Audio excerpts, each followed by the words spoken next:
बोलो भारत माता की जय, बोलो भारत माता की जय, बोलो भारत माता की जय, बोलो जय बोलो जय बोलो जय बोलो जय बोलो जय भारत माता, जय बोलो जय बीजेपी, जय बोलो जय बीजेपी, बोलो भारत माता की जय, वंदे मातरम, वंदे मातरम, वंदे मातरम, वंदे मातरम, बोलो भारत माता की जय. സാധ്യതകളൊന്നും ഉറക്കെ പറഞ്ഞേ എന്താ ഈ വാഴത്തിരിക്കുന്നത് എല്ലാരും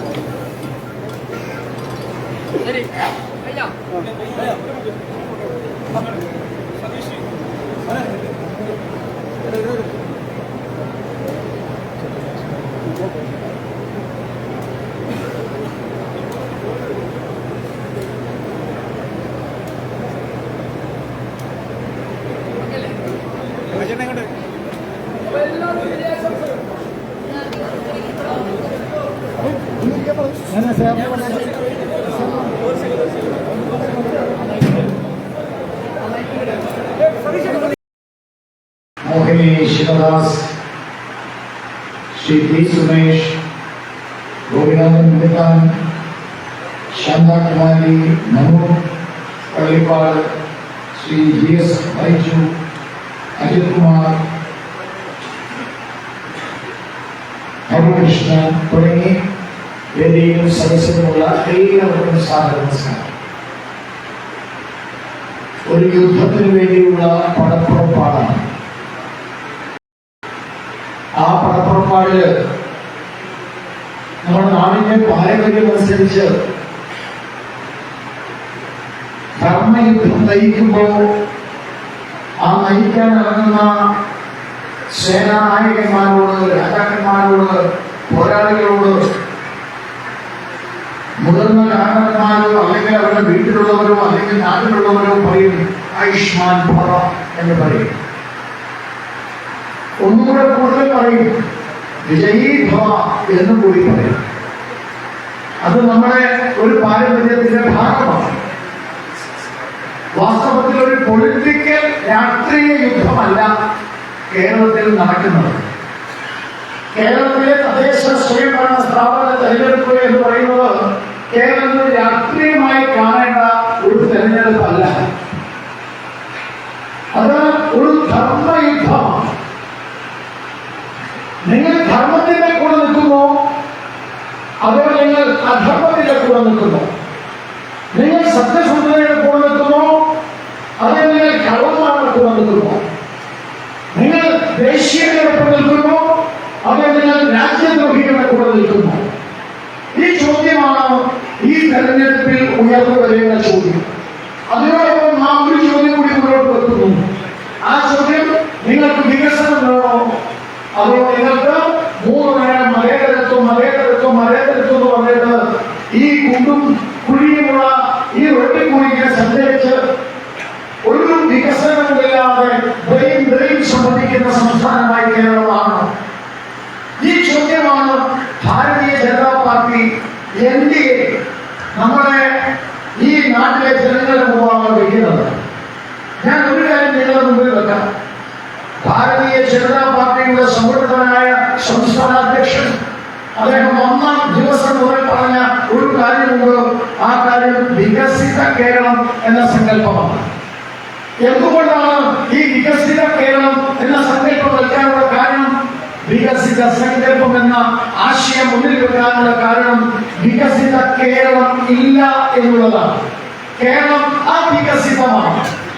കേരളം അവികസിതമാണ് എന്ന് പറയുമ്പോൾ കമ്മ്യൂണിസ്റ്റ് പാർട്ടിയുടെ ഈറ്റില്ലമായിരുന്ന കോട്ടയായിരുന്ന നെടുങ്കോട്ടയായിട്ടുള്ള ഈ ആലപ്പുഴ ജില്ലയിൽ ഈ കമ്മ്യൂണിസ്റ്റ് പാർട്ടിയുടെ കുടുംബ കുടുംബങ്ങൾ മാത്രം അധിവസിച്ചിരുന്ന കമ്മ്യൂണിസ്റ്റ് പാർട്ടിയുടെ ശക്തി കേന്ദ്രമായിരുന്ന ഈ ആലപ്പുഴയുടെ വികസനം തന്നെ നിങ്ങൾ ചിന്തിക്കുക. എന്ത് വികസനമാണ് ആലപ്പുഴയിൽ ഉണ്ടായിട്ടുള്ളത്? കോൺഗ്രസിലെ മന്ത്രിമാരുണ്ടായിരുന്ന കാലം, കമ്മ്യൂണിസ്റ്റ് പാർട്ടി എല്ലാ മണ്ഡലങ്ങളും ജയിച്ച കാലം. പക്ഷേ ആലപ്പുഴയിൽ ഒരു ബൈപ്പാസ്, ആ ബൈപ്പാസ് പൂർത്തീകരിക്കാൻ ഭാരതീയ ജനതാ പാർട്ടിയുടെ അതുല്യനായ നേതാവ്, ഇന്നത്തെ ഇന്ത്യ ഭരിക്കുന്ന നരേന്ദ്രമോദി വേണ്ടി വന്നു എന്നുള്ളതാണ് ഒരു യാഥാർത്ഥ്യം എന്ന് പറയാതിരിക്കാൻ നിർവാഹമില്ല.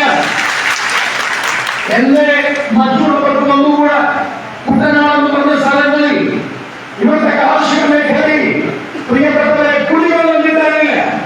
ശിവഭാരതിയുടെ നേതൃത്വത്തില് പച്ചവെള്ളം കൊടുക്കാൻ, കുടിവെള്ളം കൊടുക്കാൻ എന്താ വഴി എന്ന് ആലോചിച്ചുകൊണ്ടിരിക്കുന്ന ഗ്രാമങ്ങളും ഗ്രാമപ്രദേശങ്ങളുമാണോ ഈ ആലപ്പുഴ ജില്ലയിലുള്ളത്?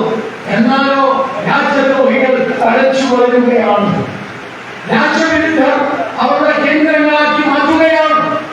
രാജ്യവിരുദ്ധരുടെ ഒടുക്കത്തെ മുദ്രാവാക്യം, ഒരിക്കലും സഹിക്കാനാവാത്ത മുദ്രാവാക്യം, ചിന്തിക്കുമ്പോൾ പോലും ഭയപ്പെടുത്തുന്ന മുദ്രാവാക്യം. നാം ഇന്ന് ഡൽഹി കണ്ടില്ലേ? ചാന്ദിനി ചൗക്കിന്റെ മാർക്കറ്റിനുള്ളിൽ കയറുന്നതിന് മുമ്പ് സ്ഫോടനം ഉണ്ടാവുകയും നിരവധികളായിട്ടുള്ള ആളുകൾ അവരെ കൊന്നൊടുക്കുകയും ചെയ്ത ചാവേറക്രമത്തിന്റെ ആ ഒരു മറ്റൊരു മുദ്രാവാക്യം മുഴങ്ങിയത് കേരളത്തിൽ, ഈ ജില്ലയിലാണ്. കേരളത്തിലെ മറ്റൊരു ജില്ലയിൽ മലപ്പുറത്ത് മുഴങ്ങിയിട്ടില്ല. പക്ഷേ ഇന്ന് നമ്മളെ എല്ലാവരെയും, രാജ്യസ്നേഹികളെ, ഈ രാജ്യത്തെ ജനങ്ങളെ മുഴുവൻ ഭയപ്പെടുത്തുന്ന ഒരു മുദ്രാവാക്യം മുഴങ്ങിയ ജില്ലയാണോ തൃശൂർ? ഞാൻ പറയേണ്ട ആവശ്യമില്ല ആ മുദ്രാവാക്യം ഏതാണെന്ന്. ഒരു പിഞ്ചു കുഞ്ഞിനെ കൊണ്ട് ആ മുദ്രാവാക്യം വിളിപ്പിക്കുക.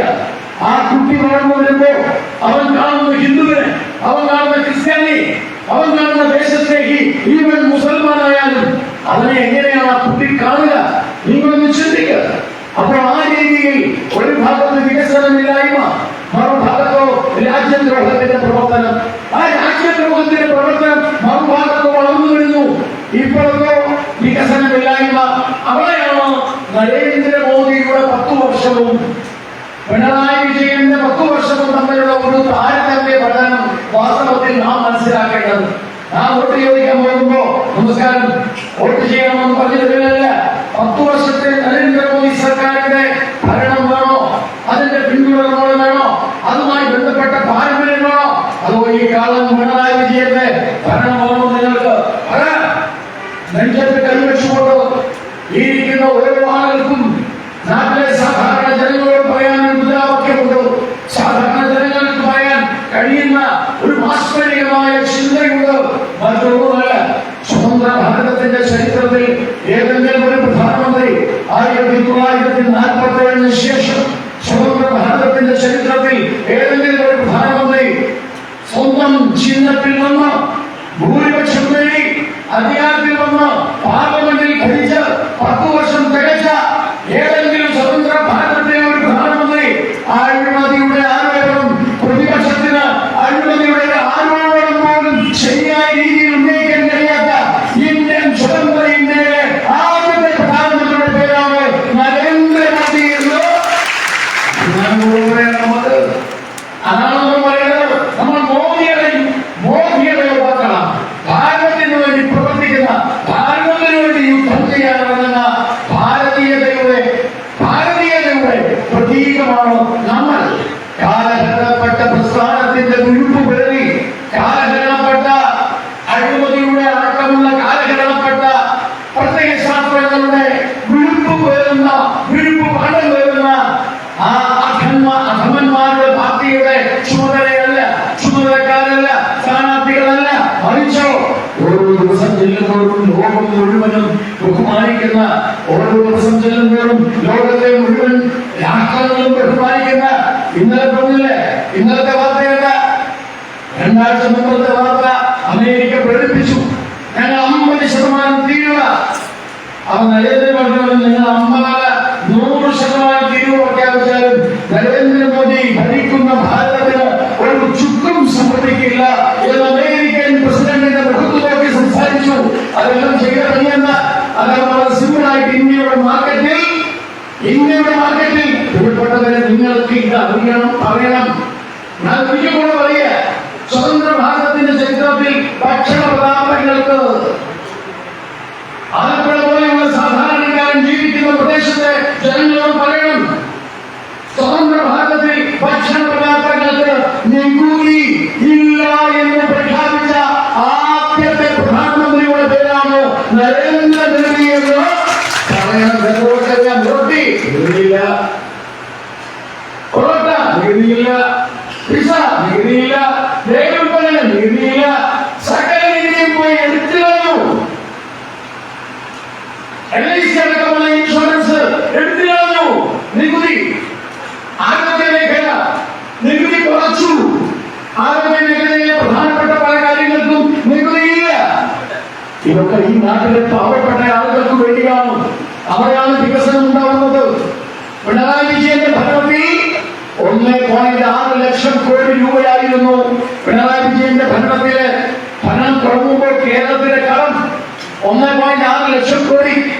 പിണറായി വിജയന്റെ 10 വർഷം കഴിഞ്ഞപ്പോൾ ഇന്ന് കേരളത്തിൽ 7.2 ലക്ഷം കോടിയാണ് കടബാധ്യത. കടബാധ്യത കൂടി. നരേന്ദ്രമോദി 2014 അധികാരത്തിൽ വരുമ്പോ ഈ ഭാരതത്തിന്റെ പണപ്പെരുപ്പം എന്ന് പറയുന്നത്, ഇൻഫ്ലേഷൻ എന്ന് പറയുന്നത് 11.3%. ഇൻഫ്ലേഷൻ എന്ന് പറഞ്ഞാൽ അർത്ഥമുണ്ട്. ഇൻഫ്ലേഷൻ എന്ന് പറഞ്ഞാൽ പണപ്പെരുപ്പം എന്ന് പറഞ്ഞാൽ സാധനങ്ങളുടെ മൂല്യം അത് കൂടുക, പണത്തിന്റെ മൂല്യം കുറയുക എന്ന് പറഞ്ഞാൽ വില കൂടുതൽ ഉണ്ടാവില്ല. ആ പണപ്പെരുപ്പം എത്ര കുറയണോ അത്രയും ജനങ്ങൾക്ക് നല്ലത്. 11.3% പണപ്പെരുപ്പം. പക്ഷെ ഇന്ന് പണപ്പെരുപ്പം എത്രയാ? 4.4%. ഭാരതീയ ജനതാ പാർട്ടിയുടെ നരേന്ദ്രമോദി സർക്കാരിന്റെ ഭരണം സകല മേഖലയിൽ വികസനം ഉണ്ടായില്ലേ? ലോകം മുഴുവനും ആദരിക്കുന്ന പ്രധാനമന്ത്രിയായി മാറിയില്ലേ? ഇങ്ങനെ പറഞ്ഞൊരു പ്രസ്താവനയുണ്ട്, 2 പ്രസ്താവനയുണ്ട്. ഇന്നത്തെ ഒരു പ്രസ്താവന എക്കണോമിക്സ് ആണ്. അതല്ല, അമേരിക്കക്ക് അങ്ങോട്ട് തീരുവ വെച്ചു കൊടുക്കാൻ പോവുക 50%. അങ്ങോട്ട് ഞങ്ങൾ ഇവിടുന്ന് അങ്ങോട്ട് ഒരു 50% തീരുവ. അവിടെ നിങ്ങൾ വരുന്ന സാധനങ്ങൾക്ക് അമേരിക്കയുടെ മുഖത്ത് നോക്കി നട്ടല് മുഖത്ത് നിന്നുകൊണ്ട് നിങ്ങൾ തീരുവ ഇങ്ങോട്ട് പ്രഖ്യാപിച്ചാൽ ഞങ്ങൾ അങ്ങോട്ട് പ്രഖ്യാപിക്കുന്നു പറഞ്ഞ ആദ്യത്തെ ഇന്ത്യൻ പ്രധാനമന്ത്രി നരേന്ദ്രമോദി. ആ നരേന്ദ്രമോദിയുടെ വക്താക്കളാണ് നമ്മൾ. ആ നരേന്ദ്രമോദിയുടെ പോരാട്ടത്തിന് വേണ്ടി ഇറങ്ങുന്നവരെ നമ്മൾ. പക്ഷെ ഒന്ന് ഞാൻ പറയാൻ ആഗ്രഹിക്കുന്നു, വികസനം ഉണ്ടാവണമെങ്കിൽ നരേന്ദ്രമോദി വേണം.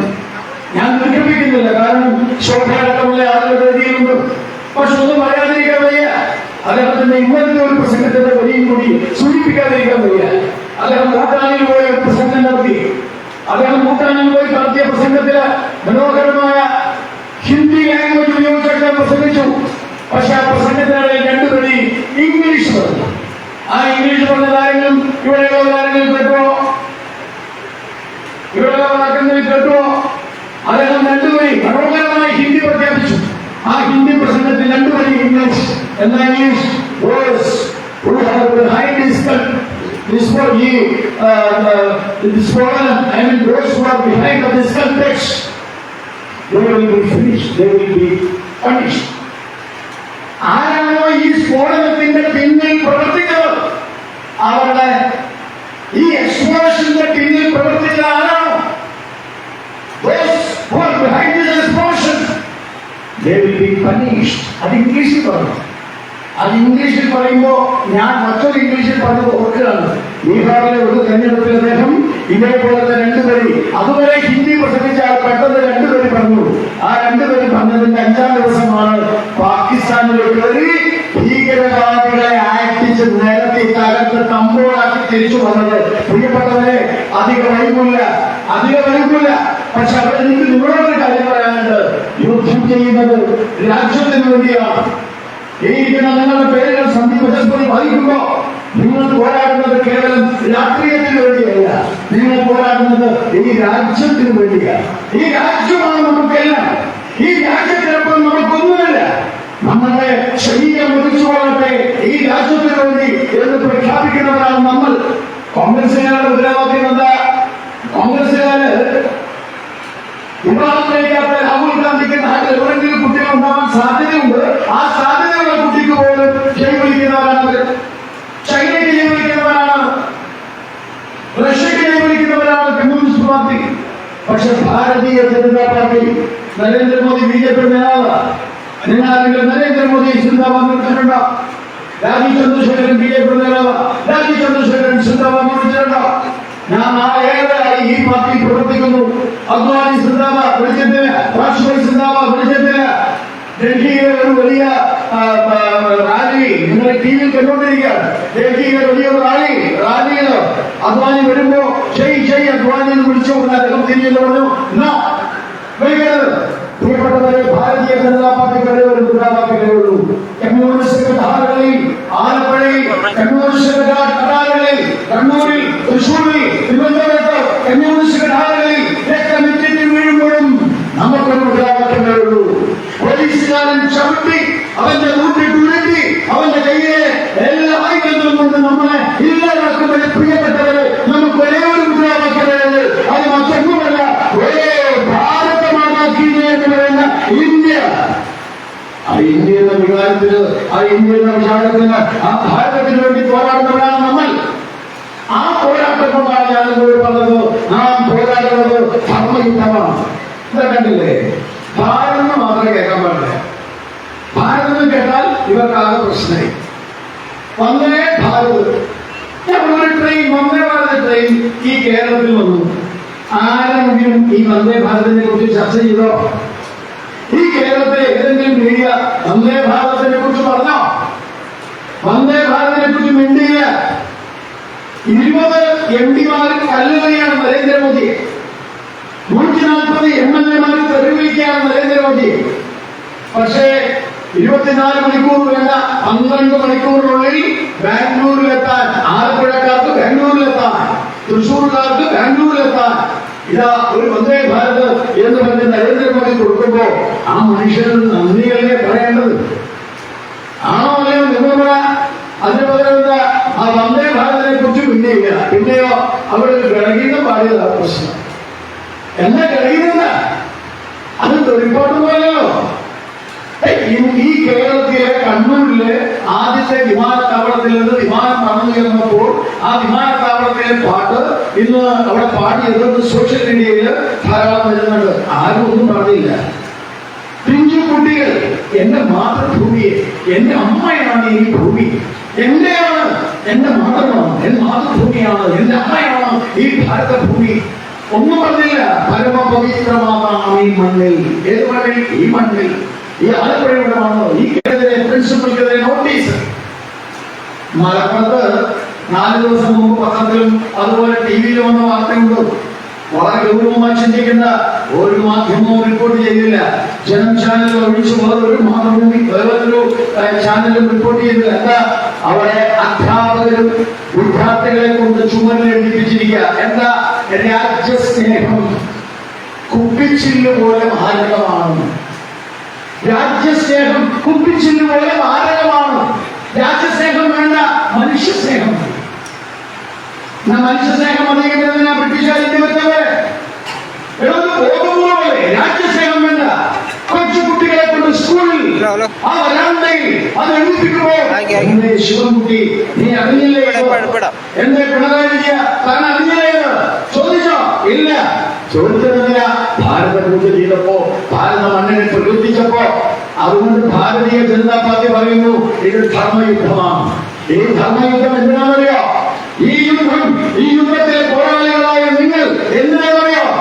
ഇന്ന് വന്ദേ ഭാരതിൽ നാം പരമപവിത്രം എന്ന് പറയുന്ന ഗണഗീതം പാടി. പക്ഷെ നാളെ 2026 ഈ ആലപ്പുഴ ജില്ലയിൽ നിന്ന് നിയമസഭയിൽ പോയി ഈ ഗണഗീതം പാടാൻ തയ്യാറാകുന്നതാണ്. പ്രിയപ്പെട്ടവരെ, അവരാണ് നിങ്ങൾ. നിങ്ങളിലൂടെയാണ് അത് ചെയ്യാൻ.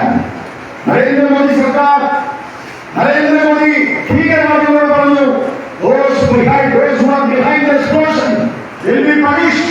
ആ കമ്മീഷൻ എന്ന് പറയുന്നത് റോക്കറ്റ് വിട്ടിട്ട് മാത്രമല്ല, റോക്കറ്റ് വിട്ടുകൊണ്ട് മാത്രമല്ല പണീഷ് ചെയ്യേണ്ടത്. ഞാൻ നിങ്ങളും വീടുകളിൽ കയറി ജനങ്ങളോട് പറഞ്ഞ് അവരുടെ വോട്ട് നേടി, ആ വോട്ട് മേടിച്ച് ഈ ആലപ്പുഴ ജില്ലയിൽ ഈ മതഭീകരവാദികൾക്കെതിരെ പോരാടാനുള്ള ശക്തി സംഭരിക്കുമ്പോഴാണ് നാം നരേന്ദ്രമോദിയുടെ ദൗത്യം ഏറ്റെടുക്കുന്നത്. സകല മേഖലയിലും തകർച്ചയുടെ പക്കത്താണ് ഈ കേരളം. ആരോഗ്യ മേഖല തകർന്നു, വിദ്യാഭ്യാസ മേഖല തകർന്നു. ഞാൻ ഒറ്റ വരി കൂടി പറഞ്ഞ് അവസാനിപ്പിക്കാം. വിദ്യാഭ്യാസ മേഖലയിൽ ഇപ്പോ ഒരു പുതിയ തീരുമാനമെടുത്തു നരേന്ദ്രമോദി സർക്കാർ. എന്താ തീരുമാനമെടുത്തത്? നരേന്ദ്രമോദി സർക്കാർ പറഞ്ഞു, വിദ്യാഭ്യാസം എന്ന് പറയുന്നത് ലോകത്തിന്റെ ഉയരങ്ങളിലേക്ക്, അതായത് PM ശ്രീ. PM എന്ന് പറയുന്നത് പ്രധാനമന്ത്രി, ശ്രീ എന്ന് പറഞ്ഞാൽ എന്താ? ആ ശ്രീ എന്ന് പറഞ്ഞാൽ സൺറൈസിംഗ് ആണ്. സൂര്യന്റെ ഉദയത്തെ കുറിച്ചാണ് പറയുന്നത്. കുതിച്ചുയരുന്ന സൂര്യൻ, ആ കുതിച്ചുയരുന്ന സൂര്യനെ പോലെ ഈ നാട്ടിലെ കുട്ടികൾ അവരുടെ വിദ്യാഭ്യാസവുമായി ഉയരട്ടെ എന്നാണ് പറഞ്ഞ വാസ്തവത്തിൽ. അതാണ് PM ശ്രീ. നമ്മൾ പറയുന്ന ശ്രീ അല്ലാതെ അതിനകത്ത് എസ് അത് സൂര്യനെ കുറിച്ചാണ് സൂചിപ്പിക്കുന്നത്. പ്രിയപ്പെട്ടവരെ, ആ PM ശ്രീ പദ്ധതിക്ക് കൊടുക്കുന്ന പണം, ആ പണം എന്തിന്? രാജ്യത്തിന് വേണ്ടി, രാജ്യത്തിലെ മണ്ണിന് വേണ്ടി, രാജ്യത്തിന്റെ സയൻസിന് വേണ്ടി, രാജ്യത്തിന്റെ ചരിത്രത്തിന് വേണ്ടി പോരാട്ടമാണ്. 34 സംസ്ഥാനങ്ങൾ ഒപ്പിട്ടു. മനുഷ്യർ പറഞ്ഞു, അതങ്ങ് മോഹൻ ഭഗവതിന്റെ വീട്ടിലെ കാര്യാലയത്തിന്റെ ഉത്തരത്തിന്റെ മുകളിൽ കൊണ്ടുവച്ചാൽ ഇവിടെ നടക്കൂല, ഇവിടെ നടക്കൂല. അത് കഴിഞ്ഞപ്പോ ആരും അറിയാതെ ഇരുന്നിട്ട് അല്ലെങ്കിൽ മുന്നിട്ട് ഈ കള്ളന്മാർ പോയിട്ട് ഉത്തരത്തിൽ ഞാങ്ങി കിടന്നിട്ടാണോ തുണി കിടന്നിട്ടാണോ അവസാനിച്ച് നിന്നിട്ടാണോ എന്ന് എനിക്കറിയില്ല. എന്തായാലും സാധനം വെച്ചിട്ടുണ്ട്. എന്നിട്ട് ഇത്രനാളെ NEP നാഷണൽ എഡ്യൂക്കേഷൻ പോളിസി നടക്കില്ല. ഇപ്പൊ ശിവൻകുട്ടിക്ക് അതിനെന്താ കുഴപ്പം? ഞങ്ങൾ ചോദിച്ചാൽ എന്താ കുഴപ്പം? ഒരു കുഴപ്പമില്ല, നടക്കുക. എന്താണ് ഈ PM ശ്രീ പദ്ധതി? ഞാനൊരു ഉദാഹരണം പറയാം, ഒരൊറ്റ ഉദാഹരണം. ഞാൻ ചരിത്രത്തിൽ ബിരുദാനന്തരത്തിന്റെ കഴിഞ്ഞതാ. ചരിത്രം പഠിക്കുന്ന 8ാം ക്ലാസ്സിലെ വിദ്യാർത്ഥികൾ നിങ്ങൾക്ക് ഇരിക്കില്ലേ? നിങ്ങൾ വീട്ടിൽ പോയിട്ട് ആ പുസ്തകം ഒന്ന് തുറന്നു നോക്കുക. ആദ്യത്തെ ചാപ്റ്റർ ആര്യന്മാർ.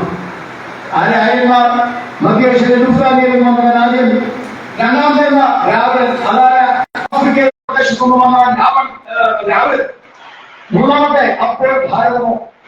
ഞാൻ RSSന്റെ ശാഖകളിൽ ഇതൊക്കെ പോയി പ്രവർത്തിച്ചു വന്ന എനിക്ക് പരീക്ഷയിൽ ഒരു സംഘം. എങ്ങനെ എനിക്ക് പരീക്ഷ?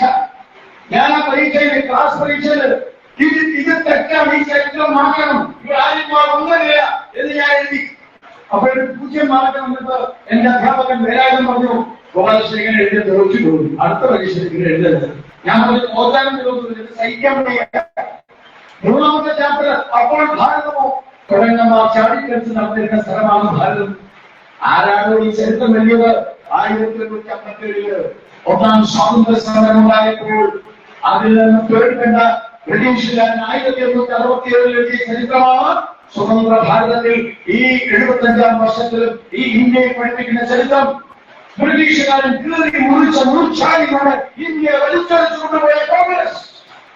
ഈ ചരിത്രം മാറ്റിയില്ല. ആര്യനും രാവണനും വന്നിട്ടില്ല.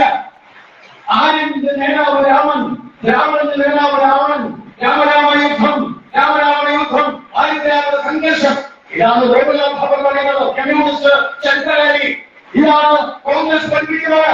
ഇത് മാറണം, വേണ്ടത് ഇത് മാറ്റാനാണ് ഭാരതീയ ജനതാ പാർട്ടി ശ്രമിക്കുന്നത്. എന്റെ വീടിനടുത്ത് ഇല്ലാതെ നിങ്ങൾക്കൊക്കെ അറിയാം, മാധവഗണിതമുണ്ട്. മാധവഗണിതം 1824 ആണ്ടില്, 1824 ആണ്ട്, ഇപ്പോഴല്ല, ആ ആണ്ടില് ജീവിച്ചിരുന്ന ഒരു മനുഷ്യൻ ഒരു ക്ഷേത്രത്തിന്റെ കല്ലിന്റെ മുമ്പിൽ പോയിരുന്നു. വാനോളം നോക്കി, വാന നിരീക്ഷണം നടത്തി, നക്ഷത്രങ്ങളെ കുറിച്ച് പഠിച്ച മനുഷ്യന്റെ പേരാണ് മാധവൻ. അയാളെ കണക്കിനുള്ളതാണ് മാധവഗണിതം. അതുമായി ബന്ധപ്പെട്ടതാണ് വേദഗണിതം. അത് പഠിക്കേണ്ട കുട്ടികളുടെ കുഴപ്പമോ? അത് പഠിക്കാൻ പാടില്ല. എല്ലാം ഇറക്കുമതിയാണ്, എല്ലാം പാശ്ചാത്യന്റെ. നമ്മുടെ നാട്ടിൽ ഒന്നുമില്ല. കാരണം മാറ്റി അടിക്കടിച്ച് നടക്കുന്ന ഇതാണ് പഠിക്കേണ്ടത്. 10 വർഷം ഇന്ത്യ ഭരിച്ചു, ഭാരതീയ ജനതാ പാർട്ടി ഇന്ത്യ ഭരിച്ചത്. ഇതാണ് പഠിപ്പിക്കേണ്ടത്. ശിവൻകുട്ടിയല്ല, അവനെ അപ്പൂപ്പം വിചാരിച്ചാലും ശരി, ഭാരതീയ ജനതാ പാർട്ടി ഇന്ത്യയുടെ ചരിത്രം, യഥാർത്ഥ ചരിത്രം, ഇന്ത്യയുടെ സയൻസ് അത് ഈ നാട്ടിലെ ജനങ്ങളെ പഠിപ്പിക്കും. അത് തന്നെയാണ് PM ശ്രീ പദ്ധതി എന്നുള്ളത്. അത് പഠിപ്പിക്കുക തന്നെ ചെയ്യും. ഞാൻ ചോദിക്കാൻ ആഗ്രഹിക്കുന്നത്, ഈ നാട്ടിലെ ജനങ്ങൾ ചിന്തിക്കണ്ടേ? ഈ നാട്ടിലെ ജനങ്ങൾക്ക് അഭിമാനം ഉണ്ടാവണ്ടേ? പ്രിയപ്പെട്ടവരെ ദുരിപ്പിക്കുന്നില്ല. അതുകൊണ്ടാണ് ഞാൻ പറഞ്ഞത്, ഒരു ഭാഗത്ത് ഭാരതമാതാവിനെ പൂജിക്കാൻ പാടില്ല, ഭാരതമാതാവിന്റെ പൂജ നമ്മളെ ഗവർണർ ചെയ്തപ്പോ ഒരു വിഷമോ ഭാരതമാതാവിനെ പൂജിക്കാൻ പാടില്ല. അധ്യാപകരുടെ കാര്യം നിലവിളിച്ചപ്പോ അയ്യോ അധ്യാപകരെ ഒരു കാരണവശാലും നിലവിളിക്കാൻ പാടില്ല. വീടിനുള്ളിൽ ഗണപതിയോ വീടിനുള്ളിൽ പാടില്ല. ഗണപതിയോ നടത്താനേ പാടില്ല. കിട്ടൂരാണ് ഗണപതിയെ അഭിനന്ദിക്കാം. എന്തും ചെയ്യാം, എന്തും പറയാം. ഈ രാജ്യത്തെ എതിർക്കുന്നത് എന്ത് പറയാം? പക്ഷെ കമ്മ്യൂണിസ്റ്റ് പാർട്ടിയുടെ ഉള്ളിൽ പോലും മാറ്റുക. എന്റെ വീട്ടിലൊക്കെ സാധാരണ ഒരു വലിയ ബ്രാഞ്ച് കമ്മ്യൂണിസ്റ്റ് നേതാവ്, ഞാനായിട്ട് നല്ല ബന്ധമാണ്. അയാളെന്നോട് വന്ന് ദോഷം എന്റെ വീടിന്റെ നമ്മൾ പാലിവാസം എന്ന് പറയാം. അതുപോലെ എന്റെ വീടിന്റെ കേരള താമസമാണ്. നമുക്ക് വരണം. ഞാൻ കണ്ണൂരിൽ പോകുന്ന ഞാൻ പറഞ്ഞ ശരിയാണ്. സാധാരണ ഞാൻ നല്ല ബന്ധ സാധാരണ 2 കിലോമീറ്റർ അപ്പുറം താമസിക്കുക. തൊട്ടടുത്ത വീട്ടിലാണ് സാധാരണ വീടിന്റെ നിർമ്മാണം. ഞാൻ പിറ്റേ ദിവസം 1ാമത്തെ രാത്രി അത്യാവശ്യം പുസ്തകം വായിക്കുന്ന സ്വഭാവം കൊണ്ട് രാത്രി ഇത് പുസ്തകം വായിച്ചുകൊണ്ടിരുന്ന എന്റെ ഭാര്യ പോയി എന്ന് പറഞ്ഞു, അയ്യോ സഹോദരന്റെ വീട് നാളെ രാത്രി ഭാര്യ വെച്ചേണ്ട. സഹോദരനാണെങ്കിൽ കുടിയേരി ബാലകൃഷ്ണൻ വന്ന വീടിന് മൊത്തം ചുവന്ന രക്തഹാരം വിട്ടിട്ടൊക്കെയാണ് അവിടെ ഗ്രഹപ്രവേശനം. സഹോദരന്റെ വീട്ടിൽ നിന്ന് തീ വെച്ചിരുന്നു. എന്തോ ഷോർട്ട് സർക്യൂട്ടാണ്. എന്റെ ഭാര്യ പറഞ്ഞു ഷോർട്ട് സർക്യൂട്ടാണ് ഇന്ന് ഓടിക. ഞാൻ സഹോദരനെ ഫോണിൽ വിളിച്ചു, സഹോദരനെ കിട്ടുന്നില്ല, ഇങ്ങടിക്കുന്നുണ്ട്, കിട്ടുന്നില്ല. അയ്യോ ചരിച്ചുള്ള ഭഗവാൻ, ഇനി എന്താ ചെയ്യാൻ? എല്ലാവരും ചാടി ഓടി. ഞാനും എന്റെ അടുത്ത വീട്ടിലെ ആൾക്കാരും എന്റെ സഹോദരൻ എല്ലാം കൂടി ഓടി ചാടി ഇറങ്ങി സഹോദരന്റെ വീട്ടിലേക്ക്. എങ്ങനെ തീ വന്നിട്ടുള്ളില് ഞങ്ങൾ ഗർഭം പോയി പഠിച്ച് അവരെങ്ങും ആൾക്കാരെ വാതിൽ തുറക്ക് സാരില്ല, വാതിൽ തുറക്കണ്ട, എല്ലാം തുറക്ക്. ഞങ്ങളെല്ലാവരും കൂടി അങ്ങോട്ട് പിടിക്കുമ്പോണ്ടായിരിക്കും ഇങ്ങോട്ട് പറഞ്ഞു. ഞങ്ങൾ അങ്ങോട്ട് പിടിക്കുന്നതിനേക്കാൾ ശക്തി ഇങ്ങോട്ട്. അവസാനം ഞങ്ങൾ തുറന്നുകൊണ്ടിരുന്ന രാത്രി 20-ന് കിടന്നു വന്നത് വല്ല കാര്യമുണ്ട്. ഇതാണ് കമ്മ്യൂണിസ്റ്റ് വാക്കും പ്രവൃത്തിയും നമ്മളൊരു ബന്ധവുമില്ല. എന്തെങ്കിലും എന്നതാണ് PMC പദ്ധതി. ആ PMC പദ്ധതി എതിർത്ത് ഈ നാട്ടിലെ പാവപ്പെട്ട കുട്ടികൾ, ഈ നാട്ടിലെ ഒരു നേരത്തെ ഭക്ഷണം കഴിക്കാനാവാത്ത പാവപ്പെട്ട കുട്ടികളെ ലോകത്തിന്റെ നെറുകയിൽ കൊണ്ടുവരാനുള്ള അത്യുന്നതമായ പദവി എത്തിക്കാനുള്ള അതിന് പണം കൊടുക്കുന്ന ഈ പദ്ധതി വേണ്ട എന്നല്ലേ ഇപ്പോഴത്തെ ഗവൺമെന്റ് സ്കൂളിൽ പോയി കൊടുത്താൽ മതിയാണ്. BJP ചോദിക്കുക, ഏതെങ്കിലും നേതാക്കന്മാരുടെ കുട്ടികൾ, CPM നേതാക്കന്മാരുടെ കുട്ടികൾ ഈ നാട്ടില് ഗവൺമെന്റ് സ്കൂളിൽ വെച്ചോ? പിണറായി വിജയൻ മാറിപ്പിടിച്ചത് ഗവൺമെന്റ് സ്കൂളില എങ്ങനെ മക്കൾ വയ്ക്കുന്നത്? ആധാരക്കാരനല്ല ബുദ്ധിജീവി, സാമ്പത്തിക വിദഗ്ധൻ, അയാൾ മക്കൾ വയ്ക്കുന്നവരെയാ. കണക്ക് വെച്ച് ഞാൻ പറയാം. എനിക്ക് മാത്രമല്ല, സന്ദീപിനും ശോഭിക്കും എല്ലാം പറയാം. ഇവിടുത്തെ മക്കളൊക്കെ പഠിക്കുന്ന പ്രദേശത്ത് പാവപ്പെട്ട സഖാക്കന്മാർ വായുവിന്റെ മുഖത്ത് കൈയിട്ടടിച്ച് ഇൻകുലാബ് വഹിക്കുന്ന പാവപ്പെട്ട സഖാക്കന്മാർ, ആ സഖാക്കന്മാരുടെ മക്കളെ എങ്ങനെയെങ്കിലും പഠിച്ചോട്ടെ എന്ന് ഞങ്ങൾ പറയാൻ ആഗ്രഹിക്കുന്നു. പറയാൻ ആഗ്രഹിക്കുന്നു. പറയാൻ ആഗ്രഹിക്കുന്നു. ഭാരതീയ ജനതാ പാർട്ടി പറയാൻ ആഗ്രഹിക്കുന്നത് ഈ നാട്ടിലെ ഓരോ സാധാരണക്കാരുടെ മക്കളെയും അത്യുന്നതമായ വിദ്യാഭ്യാസത്തിലേക്ക് കൊണ്ടുവരാൻ ഭാരതീയ ജനതാ പാർട്ടിയുടെ ഈ ഗവൺമെന്റിന്റെ ആ കൃത്യമാണ് PMC പദ്ധതി. അതുമല്ല അവർക്കങ്ങനെ, കാരണം അവർക്ക് മുൻഗണന കമ്മികളായി നിൽക്കുക. അതിനെ കൂട്ടുപിടിക്കുന്ന കോൺഗ്രസ്. പ്രിയപ്പെട്ടവരെ, അതുകൊണ്ട് രാജ്യസ്നേഹവും രാജ്യദ്രോഹവും തമ്മിലുള്ള യുദ്ധമാണ്. വികസനവും അവികസനവും തമ്മിലുള്ള യുദ്ധമാണ്. രാഷ്ട്രീയവും അരാഷ്ട്രീയവാദവും തമ്മിലുള്ള യുദ്ധമാണ്. ദേശസ്നേഹവും ദേശദ്രോഹവും തമ്മിലുള്ള യുദ്ധമാണ്. ആ യുദ്ധമാണ്. ആ യുദ്ധത്തിന്റെ പോരാളികളാണ് എന്റെ മുമ്പിലിരിക്കുന്ന നിങ്ങൾ.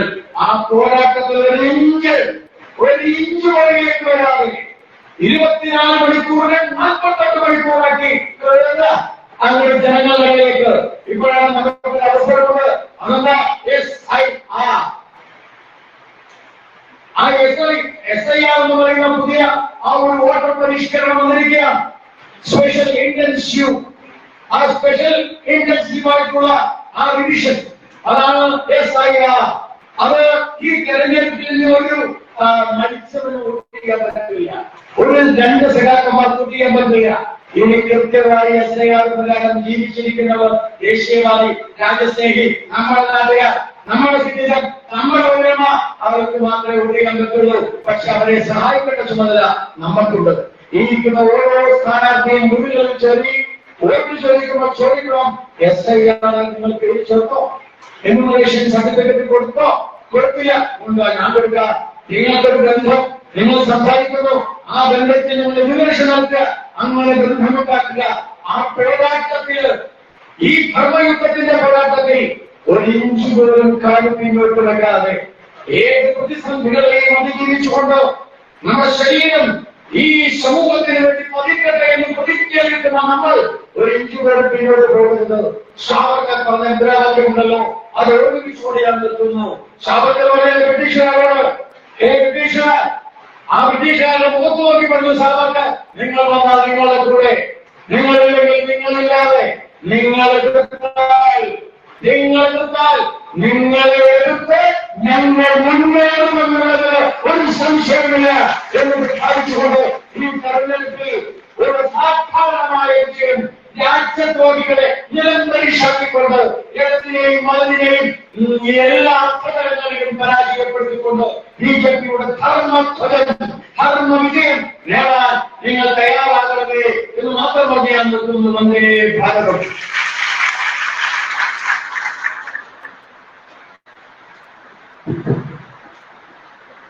ഈ യോഗത്തില് മുഖ്യ പ്രഭാഷണം നടത്തുന്നതിന്റെ പാർട്ടിയുടെ സംസ്ഥാന ജനറൽ സെക്രട്ടറി ശ്രീമതി ശോഭാ സുരേന്ദ്രനെ ഏറെ ആദരവോടെ ക്ഷണിച്ചു.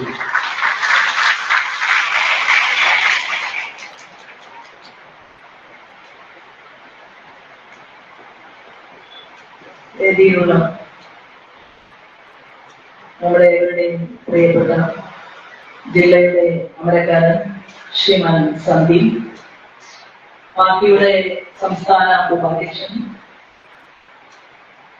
തൃശ്ശൂരിൽ നിന്ന് ഇവിടെ എത്തി ഇന്നത്തെ സ്ഥാനാർത്ഥി പ്രഖ്യാപനം നമുക്കിടയിൽ ഒരുമിച്ച് ചേർന്ന് ചെയ്യാനും കൂട്ടത്തിൽ തൃശ്ശൂരിൽ വിജയിച്ചത് ആ വിജയത്തിന്റെ കാരണം വാങ്ങാൻ ഭാഗ്യം സിദ്ധിച്ച ഞാൻ ഉൾപ്പെടെ തൃശ്ശൂർ ജില്ലയിൽ ജനിച്ചു വളർന്ന ആദരണീയനും പ്രിയപ്പെട്ടവരുമായിട്ടുള്ള ശ്രീ ഗോപാലകൃഷ്ണൻ അവർ, നിയോജകമണ്ഡലത്തിന്റെ അമരക്കാരൻ മിസ്റ്റർ മഹേഷ്, ഈ വേദിയിലുള്ള വിവിധ ചുമതലകളിൽ പ്രവർത്തിക്കുന്ന കാര്യകർത്താക്കന്മാർ, സഹപ്രവർത്തകർ, സുമേഷ് ജയിലിൽ പോയ ആളാണ് തെരഞ്ഞെടുപ്പ് സമയത്ത്. അപ്പൊ സുമേഷിന്റെ പേര് മറക്കാൻ പാടില്ല. സുമേഷ് എനിക്ക് ഏറ്റവും ആദരവുള്ള ഭാരതീയ ജനതാ പാർട്ടിയുടെ സഹപ്രവർത്തകരായിട്ടുള്ള സഹോദരി സഹോദരന്മാരെ, ഏവർക്കും ഹൃദയപൂർവ്വം നമസ്കാരം. വളരെ ദീർഘമായി നമ്മളോട് ഇന്ത്യൻ രാഷ്ട്രീയത്തെ കുറിച്ചും കേരള രാഷ്ട്രീയത്തെ കുറിച്ചും സവിസ്തരം പ്രതിപാദിച്ചു കഴിഞ്ഞു. നമ്മൾ ഇവിടെ ഒരുമിച്ച് ചേരുമ്പോൾ പുരാണത്തിൽ മകനെ കാണാൻ വേണ്ടി ഭീമസേനൻ ചെല്ലുന്ന ഒരു രംഗവും, മകന് കിട്ടുന്നതെന്നും മകൻ രാക്ഷസൻ ആദരിക്കും, ഭക്ഷണമാക്കും, മനുഷ്യരെ കൊന്നു തിന്നും, ഭക്ഷണ സാമഗ്രികളെല്ലാം അത് ഉള്ളതിന്റെയും ഇല്ലാത്തതിന്റെയും എല്ലാം ചേർത്ത് വിഴുങ്ങും. അതിക്രൂരനും നിഷ്ഠൂരനുമായിട്ടുള്ള ആ മകനെ വീഴാൻ ഒരു ദിവസം ഭീമസേനൻ ചെല്ലുകയാണ്. അപ്പൊ എങ്ങനെയാണ് മകനെ ഭീമസേനൻ നിഗ്രഹിച്ചത് എന്ന് നമ്മെ പഠിപ്പിച്ചിട്ടുണ്ട്. ഇന്ന് കേരള സംസ്ഥാനത്ത് ഇടതുപക്ഷ ജനാധിപത്യ മുന്നണിയെ നയിക്കുന്ന മാർക്സിസ്റ്റ് പാർട്ടിയുടെ തലവട്ടവനായിട്ടുള്ള കേരളത്തിന്റെ മുഖ്യമന്ത്രി ആ മകന്റെ രൂപത്തിലും ഭാവത്തിലുമാണ് കേരളത്തിൽ അഴിമതി നടത്തിക്കൊണ്ട് മുന്നോട്ട് പോകുന്നത്.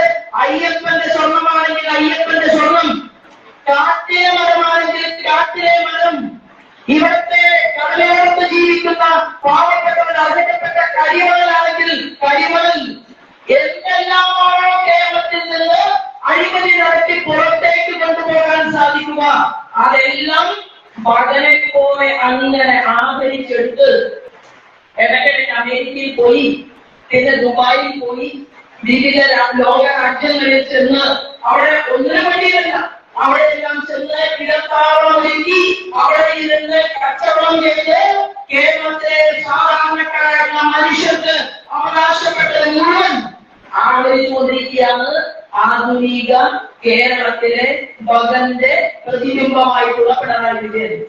ഞാനിത് പറയുമ്പോ ഒരു കേസ് കൂടി വരുത്താൻ പറ്റും, അതുകൊണ്ടാണ് മയത്തിൽ പറയുന്നത്.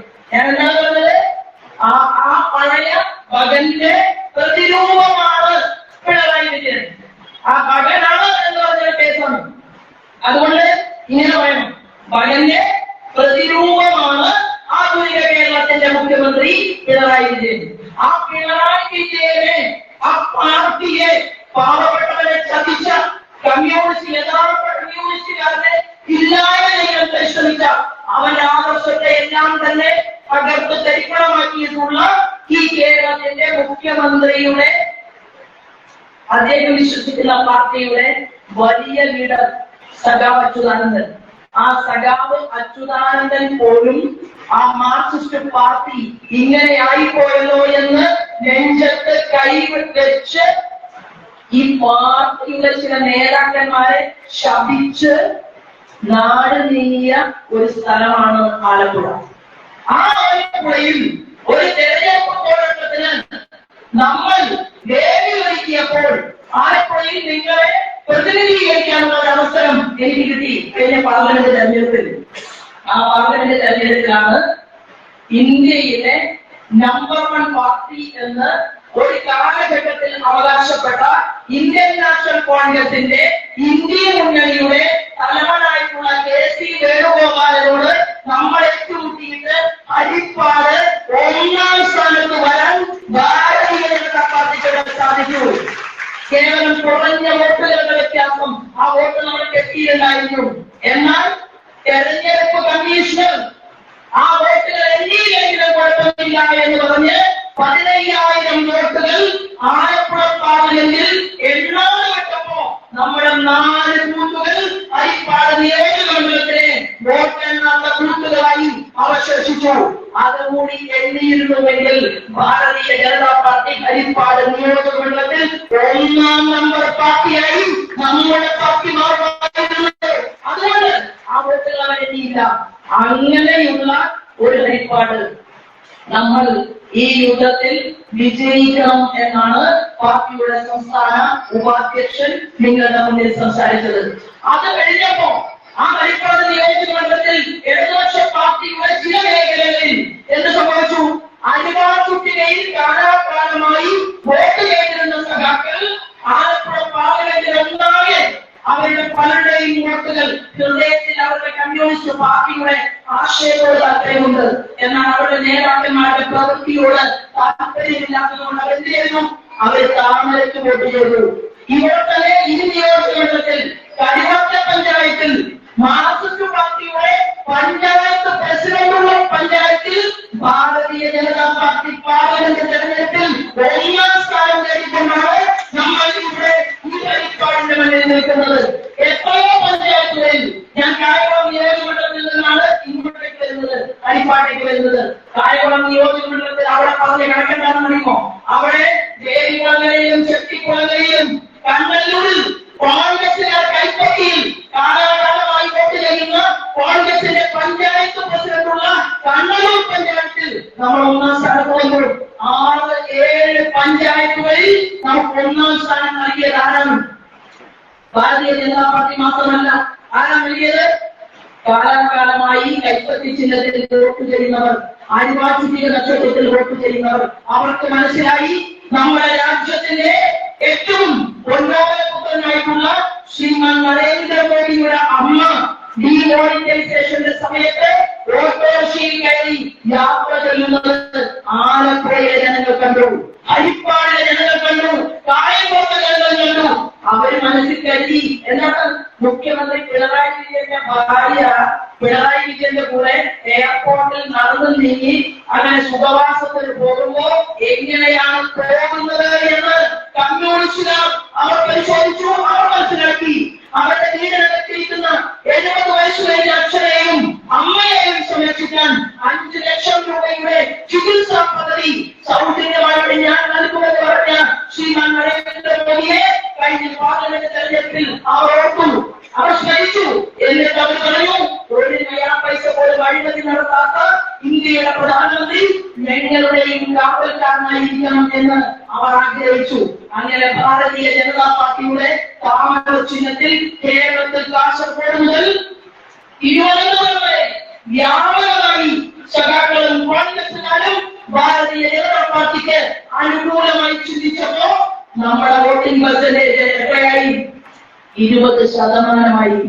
ആ 20% വോട്ടുള്ള ജനങ്ങൾക്കിടയിൽ തല ഉയർത്തിപ്പിടിച്ചുകൊണ്ട് ഓരോ പദങ്ങളും വെച്ചുകൊണ്ട് ഓരോ സ്റ്റെപ്പും വെച്ച് മുന്നോട്ട് നീങ്ങുന്ന ലോകം ആരാധിക്കുന്ന BJP എന്ന് പറഞ്ഞാൽ മുസ്ലിമിന്റെ വോട്ട് കിട്ടില്ല എന്ന് പറഞ്ഞ് കാലാകാലമായി നമ്മളിൽ നിന്ന് മുസ്ലിം മനുഷ്യരെ അകറ്റി മാറ്റി നിർത്താൻ വേണ്ടി ഭീകരവാദ ശക്തികൾ പരിശോധിക്കുമ്പോ ആ മുസ്ലിം സമുദായത്തിൽ ഇന്ന് ഞാൻ ഒരു സഹോദരനെ സ്ഥാനാർത്ഥിയാക്കിയിട്ട് കായംകുളം മുനിസിപ്പാലിറ്റിയില് ഒരു മുസൽമാനെ പ്രഖ്യാപിച്ചിട്ടാണ് ഈ ഹരിപ്പാടിലേക്ക് വരുന്നത്.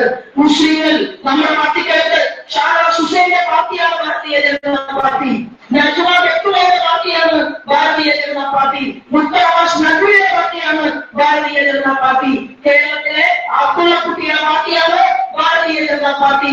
ഒരു വലിയ യൂണിവേഴ്സിറ്റിയുടെ തലം വൈസ് ചാൻസലർ ആയിട്ടുള്ള നമ്മുടെ പ്രിയപ്പെട്ട സലാം സാറിന്റെ പാർട്ടി, ആ പാർട്ടിയാണ് ഭാരതീയ ജനതാ പാർട്ടി. മലപ്പുറം ജില്ലയിലെ എത്രയോ മുസ്ലിം ജനസാമാന്യം അവരെല്ലാം തന്നെ ഭാരതീയ ജനതാ പാർട്ടിയിലേക്ക് കടന്നു വന്ന് നമ്മുടെ കയ്യിൽ നിന്ന് കുടുംബത്തിന്റെ പതാക സ്വീകരിച്ചിട്ടുണ്ടെങ്കിൽ ഹരിപ്പാട് നിയോജക മണ്ഡലത്തിലെ മുസ്ലിം സഹോദരന്മാരും ഭാരതീയ ജനതാ പാർട്ടിയുടെ താമര ചിഹ്നത്തിൽ വോട്ട് ചെയ്യുമെന്നുള്ള കാര്യത്തിൽ ഒരു തത്വവും വേണ്ട. കാരണം അവരുടെ വീട്ടിൽ ഒരു കുട്ടി ഉണ്ടായാൽ സുകന്യ സമൃദ്ധി പദ്ധതിയിൽ അംഗമാക്കണം. എന്താണ്? മോദി മാമനാണ് രാജ്യം ഭരിക്കുന്നത്. ആ സ്ത്രീയുണ്ടല്ലോ പൗരക്കാരി സ്ത്രീ അമ്മ, ആ അമ്മയും മകനും സഹോദരിയും എല്ലാം തന്നെ നരേന്ദ്രമോദിയുടെ പ്രവർത്തന പദ്ധതികളെ കുറിച്ച് നിരീക്ഷിച്ചുകൊണ്ട് കഴിഞ്ഞ പാർലമെന്റ് തെരഞ്ഞെടുപ്പിൽ നമുക്ക് വോട്ട് നൽകിയിട്ടുണ്ടെങ്കിൽ അതിനേക്കാൾ വലിയ ഒരു കളിക്കളത്തിലേക്കാണ് നമ്മൾ മുന്നോട്ട് പോകുന്നത്. ആ കളിക്കളത്തിൽ നിങ്ങൾ ഓരോരുത്തരും വിജയിക്കണം എന്ന് ആഗ്രഹിച്ചുകൊണ്ട് നിങ്ങൾക്കിടയിലേക്ക് ഭാരതീയ ജനതാ പാർട്ടിയുടെ സംസ്ഥാന ഘടകം, ആ സംസ്ഥാന ഘടകം ഹരിപ്പാടിലെ ചില കോൺഗ്രസുകാർ എന്നോട് ചോദിച്ചു, ഹരിപ്പാട് നിയോജകമണ്ഡലത്തിൽ ഭാരതീയ ജനതാ പാർട്ടിയുടെ ബ്ലോക്ക് സ്ഥാനാർത്ഥിയാരാണ്, ജില്ലാ പഞ്ചായത്ത് സ്ഥാനാർത്ഥിയാരാണ്, 16 ആരാണ് സ്ഥാനാർത്ഥി, 14 ആരാണ്, 12 ആരാണ്? ഞാൻ പറഞ്ഞു 12-ലല്ല, 16-ലല്ല, 18-ലല്ല, ബ്ലോക്കിലല്ല, ജില്ലാ പഞ്ചായത്തിലല്ല. ആര് മത്സരിക്കുന്നത്? രാജ്യത്തിന്റെ പ്രധാനമന്ത്രി വിശ്വസിക്കുന്ന പാർട്ടിയാണ് മത്സരിക്കുന്നത്. സ്ഥാനാർത്ഥിക്ക് മുൻഗണന, സ്ഥാനാർത്ഥിക്ക് പേരില്ല. സ്ഥാനാർത്ഥി ആരാണ്? നരേന്ദ്രമോദി വിശ്വസിക്കുന്ന പാർട്ടിയുടെ സേനാപതിയാണ് നിങ്ങൾ. ഓരോരുത്തരും നിങ്ങൾ മത്സരരംഗത്തുണ്ടെങ്കിൽ നിങ്ങളോടൊപ്പം ആരുണ്ട്? ശ്രീമാൻ നരേന്ദ്രമോദിയുടെ മനസ്സുണ്ട്. നമ്മുടെ മന്ത്രിസഭയ്ക്കകത്തിരിക്കുന്ന മുഴുവൻ ആളുകളുടെയും ഹൃദയമുണ്ട്. കാരണം നമുക്ക് ഈ കേരളത്തെ മാറ്റണം. ഈ കേരളത്തെ മാറ്റിമറിച്ചുകൊണ്ട് ആലപ്പുഴയിൽ നിന്ന് നിരവധി കേന്ദ്രമന്ത്രിമാരുണ്ടായിട്ട് ആലപ്പുഴയിലെ സെക്രട്ടറിയുടെ വീട്ടിൽ പട്ടിണിയാണെങ്കിൽ ആലപ്പുഴയിൽ നിന്ന് പാലിക്കാരെയും പാർലമെന്റിൽ തന്നെ വെച്ചു പോരുന്ന ഒരു മകൻ സുരേഷ്, കൊടിക്കുന്നിൽ സുരേഷ്. ആ കൊടിക്കുന്നിൽ സുരേഷുള്ള ആലപ്പുഴയിലാണ് പ്രസാദ് എന്ന കർഷകൻ അവന്റെ നെല്ല് വിറ്റതിന്റെ പണം കിട്ടാത്തതിന്റെ പേരിൽ ആത്മഹത്യ ചെയ്യേണ്ടിവന്നത്. ഇവിടെ നിന്ന് കേന്ദ്രമന്ത്രിമാരും മുഖ്യമന്ത്രിമാരും ഉണ്ടായ ആലപ്പുഴയുടെ മണ്ണിനെ മറ്റുവരിക്കാൻ ഡെവലപ്മെന്റ് സർക്കാർ ഉണ്ടാക്കാൻ എന്റെ പ്രിയപ്പെട്ട സഹപ്രവർത്തകന്മാർ നിങ്ങൾ ശക്തമായി നിങ്ങളുടെ വാർത്തകളിലേക്ക് പോകണമെന്നും അതിനുള്ള അവസരം കരുത്ത് ഓരോരുത്തർക്കുമുണ്ട്. ഈശ്വരന്റെ സാന്നിധ്യം നമ്മളോടൊപ്പമുണ്ട്. ആ സരസ്വതി ദേവി, ലക്ഷ്മി ദേവിയും ദുർഗയും ഒക്കെ നമ്മുടെ വന്ദേ മാതരത്തെ കുറിച്ച് കഴിഞ്ഞ ദിവസം മോദിജിയുടെ ഒരു പ്രസംഗമുണ്ടായി. അതിൽ നിന്ന് വന്ദേ മാതരത്തിൽ നിന്ന് 4 കടി എടുത്തു മാറ്റിയതിനെ കുറിച്ച് അദ്ദേഹം പരാമർശിച്ചു. അവിടെ 1921 ഇന്ത്യൻ നാഷണൽ കോൺഗ്രസിന്റെ പ്രസിഡന്റ് പറഞ്ഞു, ഞങ്ങൾക്ക് വന്ദേ മാതരം മുഴുവൻ കാണാൻ പറ്റില്ല. എന്താ കാരണം? ആ വന്ദേ മാതരത്തിനകത്ത് കമലയാണ്, കമല ധർമ്മവികുമാരിണി അതിലുണ്ടായിരുന്നു. സുഖലയുമായിട്ടുള്ള ഭാരതാംബയുടെ ആ ഈരകൾ അത് വന്ദേ മാതര രൂപത്തിൽ നൽകിയിട്ടുണ്ട്. ചട്ടത്തി എഴുതിയപ്പോൾ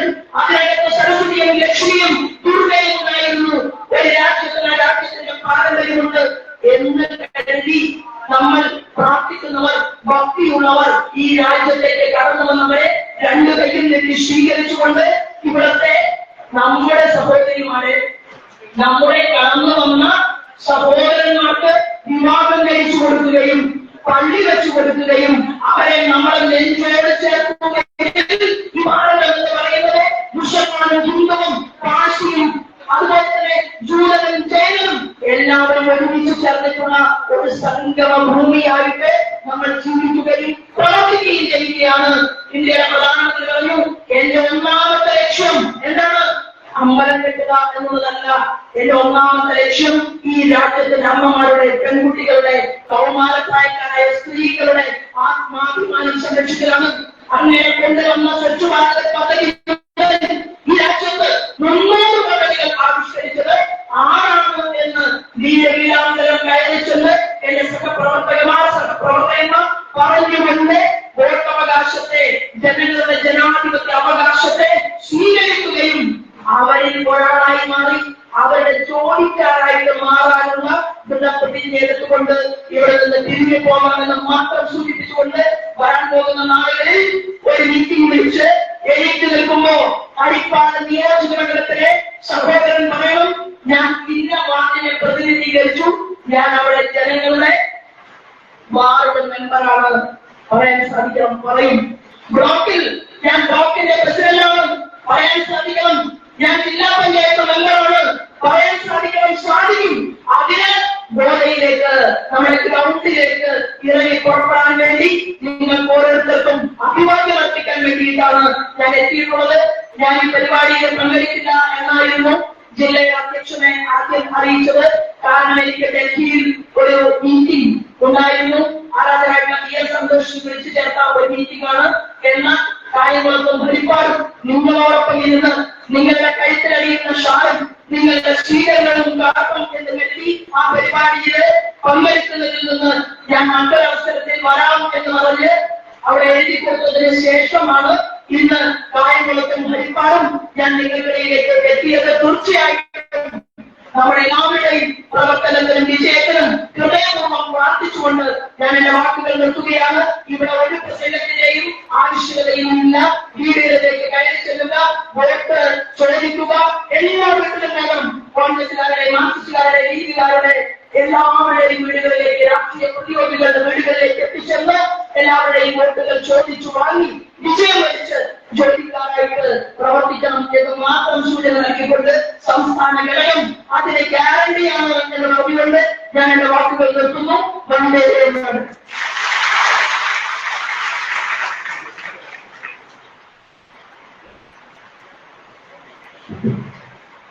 അടുത്തതായിട്ട് ഹരിപ്പാട് നിയോജകമണ്ഡലത്തിലെ സ്ഥാനാർത്ഥി പ്രഖ്യാപനമാണ്. സ്ഥാനാർത്ഥികളെ പ്രഖ്യാപനത്തിന് വേണ്ടിയിട്ട് ഭാരതീയ ജനതാ പാർട്ടിയുടെ ആലപ്പുഴ സൗത്ത് ജില്ലയുടെ അമരക്കാരൻ ഏറെ പ്രിയപ്പെട്ട സന്ദീപേട്ടനെ അതിനോട് ക്ഷണിച്ചു.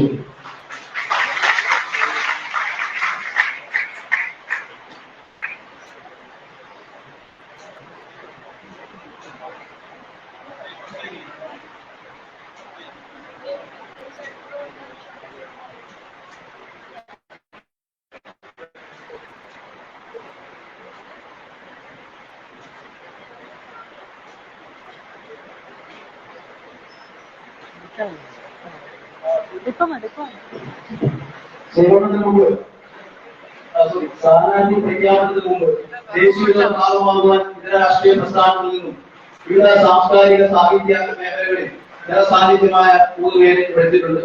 അവരെ സ്വീകരിക്കുന്ന ചടങ്ങാണ്. അവരെ വേദിയിലേക്ക് കടന്നുവരണമെന്ന് അഭ്യർത്ഥിക്കുന്നു. ശ്രീ വേണുഗോപാൽ നായർ ചിങ്ങോലി കോൺഗ്രസ് പാർട്ടിയുടെ നേതാവാണ്. NSSന്റെ കരയോഗം സെക്രട്ടറിയാണ്. അദ്ദേഹം ഏറെ ആദരവോടും വേദിയിലേക്ക് ക്ഷണിക്കുന്നു.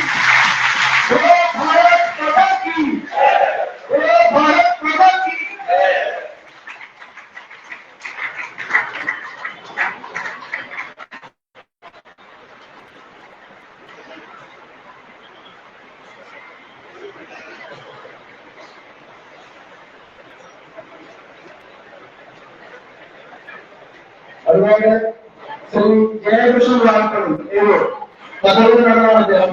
കണ്ണമ്പളി കഥകളിയോഗം മാനേജറാണ്. കേരളത്തിലെ പ്രശസ്തമായ കണ്ണമ്പളി കുടുംബയോഗത്തിന്റെ അംഗമാണ്. ശ്രീ ജയകൃഷ്ണൻ അവരുടെ ആദരപൂർവ്വം വേദിയിലേക്ക് ക്ഷണിക്കുന്നു.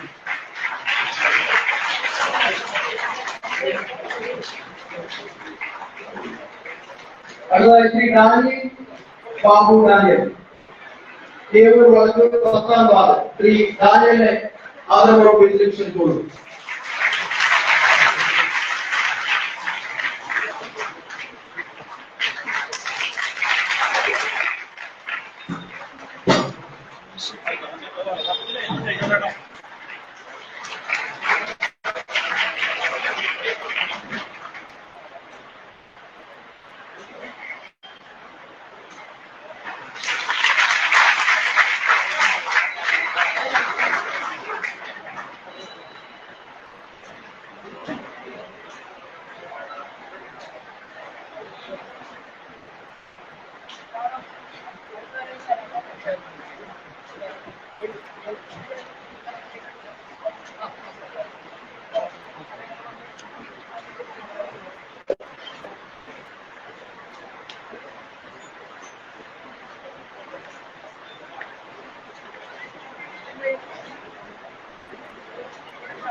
വേദിയിലും സദസ്സിലുള്ള എല്ലാ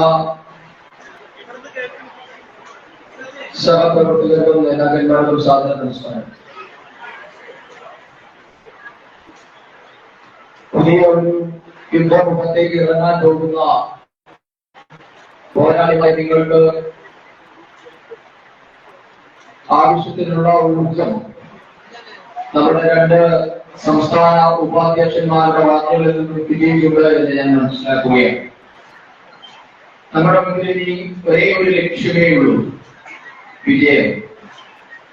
തെരഞ്ഞെടുപ്പിൽ വിജയിക്കുക എന്നത് മാത്രമാണ് ഇനി നമ്മുടെ മുന്നിലുള്ള ഏക ലക്ഷ്യം. കാരണം വിജയത്തിന് പകരം വെക്കാൻ മറ്റൊന്നുമില്ല എന്ന് നമുക്ക് എല്ലാവർക്കും അറിയാം. 2ാം സ്ഥാനം തിരഞ്ഞെടുപ്പിൽ എണ്ണുന്ന ഒരു സ്ഥാനമല്ല എന്ന് കൂടി മനസ്സിലാക്കണം. പാർട്ടി നേരത്തെ 3ാമതായിരുന്നു, ഞാൻ മത്സരിച്ചപ്പോൾ അത് 2ാമതായി എന്നുള്ള അവകാശവാദം കൊണ്ട് പ്രത്യേകിച്ചൊന്നും സംഭവിക്കാനില്ല. ആത്യന്തികമായി എണ്ണുന്നത് വിജയം മാത്രമാണ്. അതുകൊണ്ട് ഈ തെരഞ്ഞെടുപ്പ് എന്ന് പറയുമ്പോൾ നമുക്കൊരു എൻട്രി പാസ്സാണ്.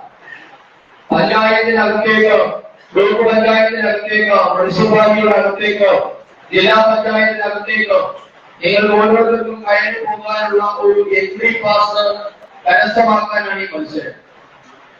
അതിൽ 1ാമതെത്തുന്നവർക്ക് മാത്രമാണ് ആ പാസ് കിട്ടുക. അപ്പൊ ഞാൻ 2ാമതെത്തി എന്ന് പറഞ്ഞാൽ നിങ്ങൾക്കൊരു പാസ് കിട്ടില്ല. അതുകൊണ്ട് നമുക്ക് എല്ലാവരുടെയും ലക്ഷ്യം 1ാമതെത്തുക എന്നത് മാത്രമായിരിക്കണം. അതുകൊണ്ട് ഈ വരുന്ന 30 ദിവസങ്ങളിൽ നമ്മുടെ മുൻപാകെ 28 ദിവസത്തോളമുണ്ട്. തീർച്ചയായും ആ 28 ദിവസം എന്നുള്ളത് ഒരു സ്ഥാനാർത്ഥിയെ സംബന്ധിച്ചിടത്തോളം ഏറെ നിർണായകമാണ്, ഏറെ കഠിനാധ്വാനത്തിന്റെ ദിവസങ്ങളാണ്.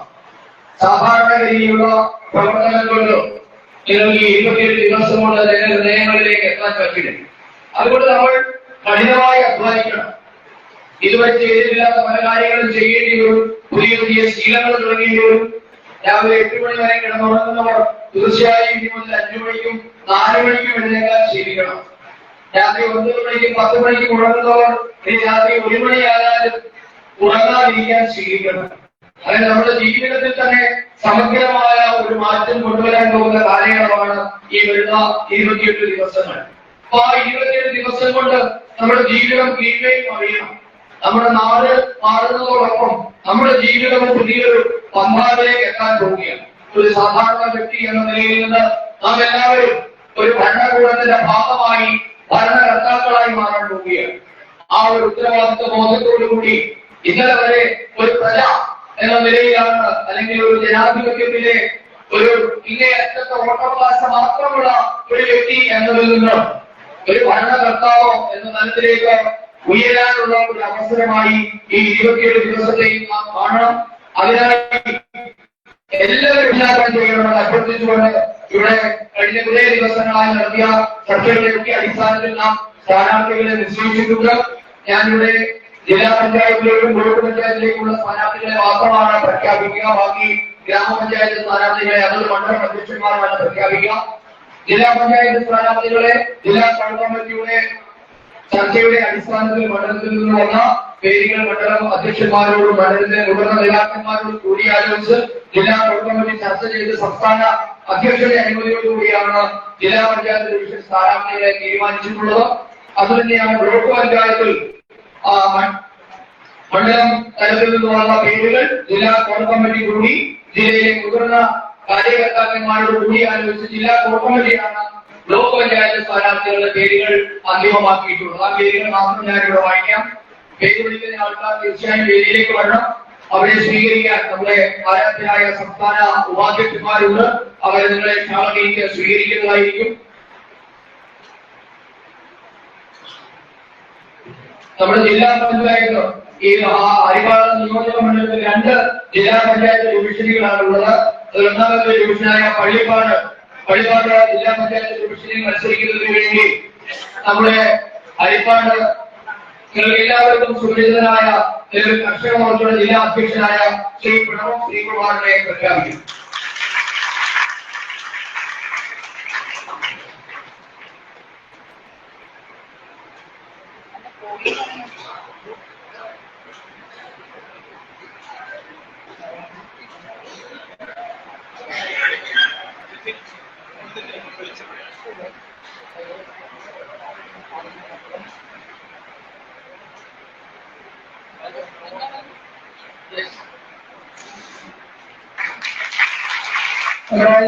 നിയോജകമണ്ഡലത്തിലെ 2ാമത്തെ ഡിവിഷൻ മുതുകുളമാണ്. മുതുകുളം ഡിവിഷനിൽ ശ്രീമതി പ്രശാന്തി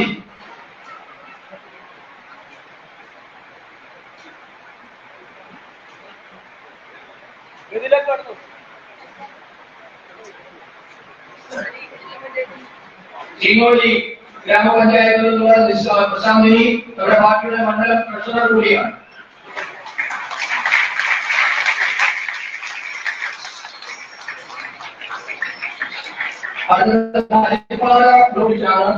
ഹരിപ്പാട് ബ്ലോക്ക് പഞ്ചായത്തിലെ ഡിവിഷൻ സ്ഥാനാർത്ഥി 1 ചെറുതല ബ്ലോക്ക് ഡിവിഷൻ സ്ഥാനാർത്ഥിയായ ശ്രീ ശരത്ചന്ദ്രൻ.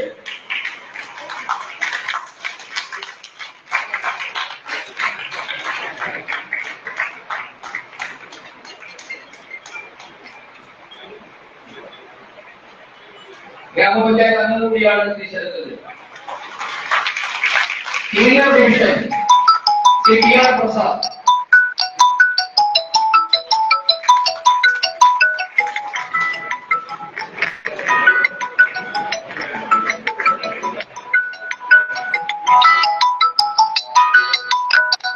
ഹരിപ്പാട് പഞ്ചായത്തിൽ നിന്നുള്ള ശ്രീ പി ആർ പ്രസാദ് മണ്ഡലത്തിന്റെ ഉപാധ്യക്ഷൻ കൂടിയാണ് ഹരിപ്പാട് മണ്ഡലത്തിൽ.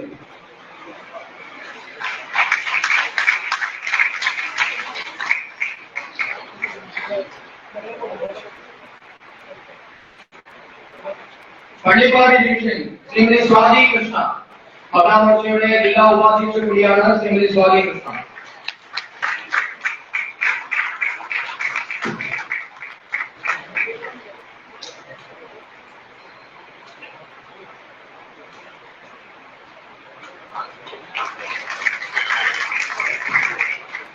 ചെറുതിന ആനാരി ഡിവിഷനിൽ ശ്രീമതി ആശാകുമാരി ആശാവർത്ത കൂടിയായ ആശാകുമാരി. താമരാത്ത ഡിവിഷൻ ശ്രീ വി സുമേഷ് ഹരിപ്പാട് മണ്ഡലത്തിന്റെ അധ്യക്ഷൻ കൂടിയാണ് ശ്രീ സുമേഷ്. കുമാരപുരം ഡിവിഷൻ ശ്രീ അഞ്ജന സി കാരണവർ.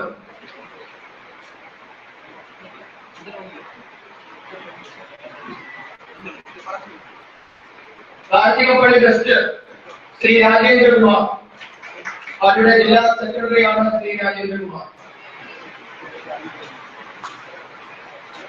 പല്ലന ശ്രീ എസ് ദിലീപ്.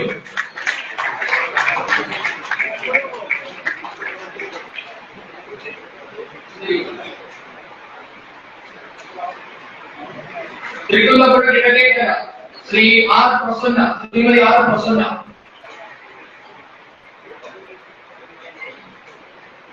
പരിവാച്ച സൗദ് ശ്രീ വിജു ഭാർഗവൻ.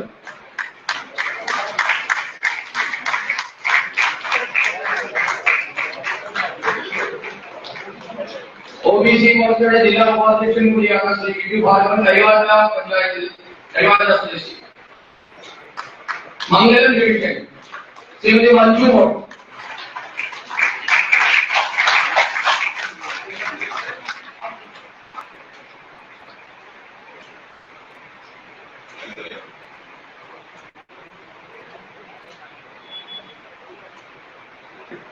ചിങ്ങോല ഡിവിഷൻ ശ്രീ അജിത് കുമാർ, പാർട്ടിയുടെ മണ്ഡലം ജനറൽ സെക്രട്ടറി കൂടിയാണ്.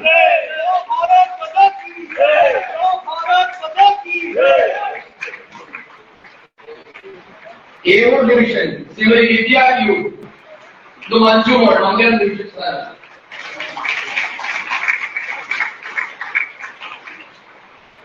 മുതുകുളം ഡിവിഷൻ ശ്രീ എം മഹേഷ് കുമാർ, പാർട്ടിയുടെ മണ്ഡലം.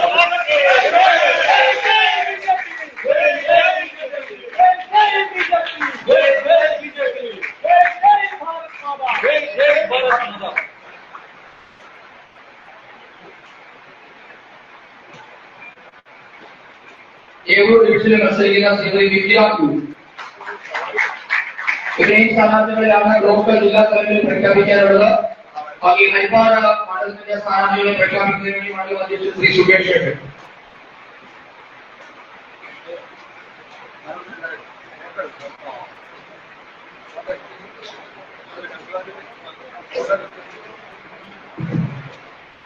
ആദ്യമായി ഹരിപ്പാട് നഗരസഭയാണ്. നഗരസഭ 1-ാം വാർഡ് അഡ്വക്കേറ്റ് ഹരീഷ്, 5-ാം വാർഡ് PK ശശിധരൻ പിള്ള, 6-ാം ward Latha Kannantharan, ward 7 PS Jobil.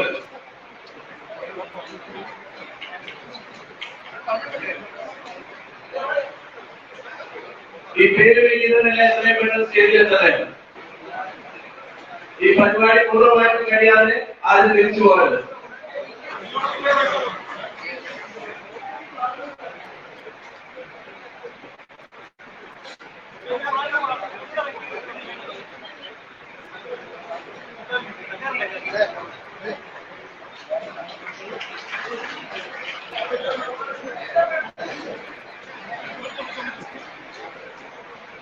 Ward 9 ward 11 Bindusree, ward 13 Ushakumari, ward 14 JNK, ward 15 മഞ്ജുഷാക്കി, ward 16 Priya Krishnakumar,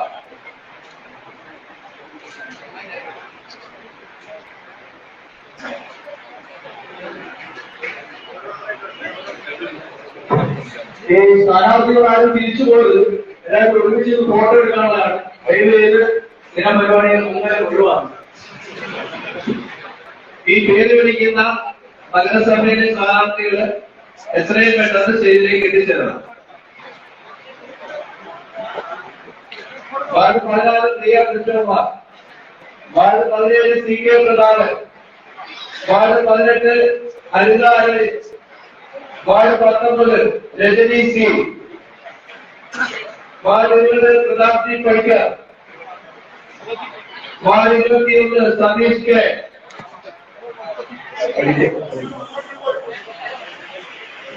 Pratap G Panicker, ward 24 Sundar Madhu, ward 26 Sathyanarayana Nair, ward 27 Sathyapalan Pillaji, ward 28 Rajesh P, ward 30 Salim Raj, ward 22 Prasannakumari. നഗരസഭയുടെ പേര് വിളിച്ച് എല്ലാവരും എത്രയും പെട്ടെന്ന് എത്തിച്ചേരാം.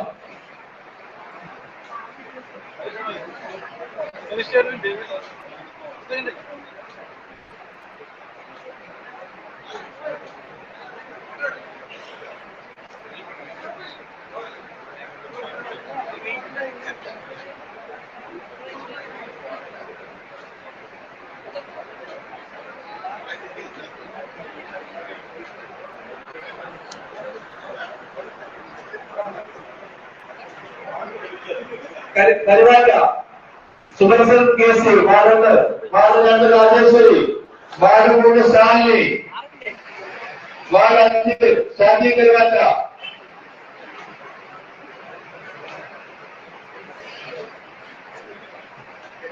ഈ പേര് പഞ്ചായത്തിലെ ആളുകളെ അടുത്തിരിക്കുക. Ward 6 Shyama Vinod, ward 7 Girijakumari, ward 8 ജോലി sir, ward 9 Maniyan, ward 10 S Vishwala, ward 11 ഹരേക്കുട്ടി ഷാ, ward 12 Saranya Ratheesh, ward 13 Sindhu S, ward 14 Ajith Kumar, ward 15 Sameesh, ward 16 Bhaskaran,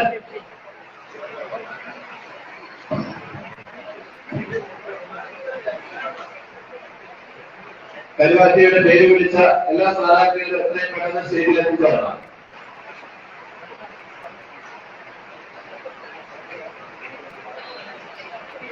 Kumarapuram ward 1 Ratheesh Chandreshan, ward 2 Ravi Mohan,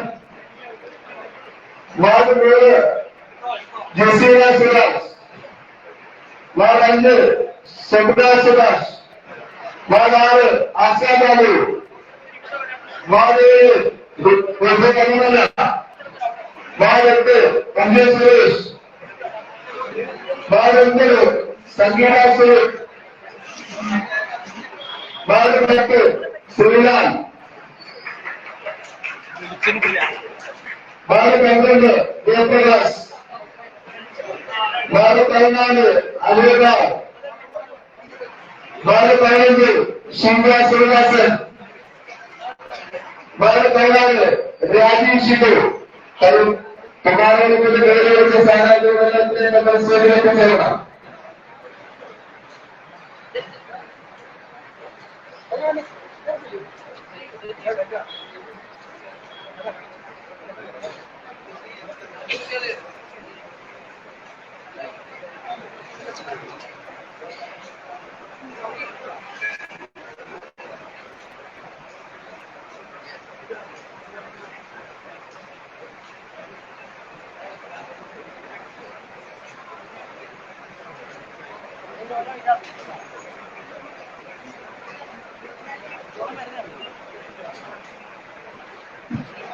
പള്ളിക്കാട് പഞ്ചായത്ത് വാർഡ് 1 ജെർമി കേൾക്കു, വാർഡ് 5 ശ്രീരാമനും,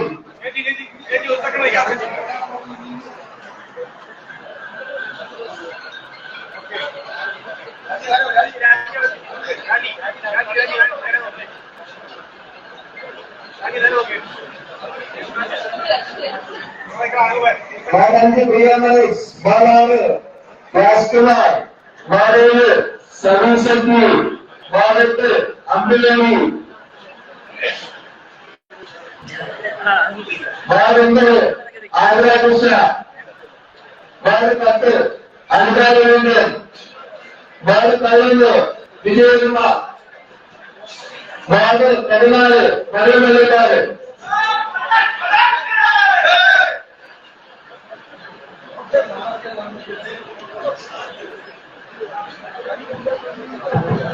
ചന്ദ്രന. പള്ളിപ്പാട് പഞ്ചായത്ത് പേര് വിളിച്ച എല്ലാവരും പെട്ടെന്ന് സ്റ്റേജിലെത്തിക്കാനും.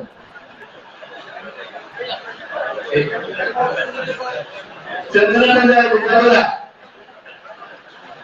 Ward 5 Vipin B, ward 2 Sudheesh, ward 3 Shalini, ward 4 Supraja, ward 5 Sujabinu, ward 6 Mariyamma, ward 7 ഗംഗാകുമാരിയൊക്കെ, ward 8 T Murali, ward 8 Surendranath, ward 10 SP, ward 11 സുരികല സത്യൻ, വാർഡ് 12 ശോഭരാസി, വാർഡ് 13 എസ്പി, വാർഡ് 14 ആസാദീവ്. ചെറുതായി ഉപയോഗിച്ച് എല്ലാ സ്ഥാനാർത്ഥികളും സേവനം കൊടുക്കുക.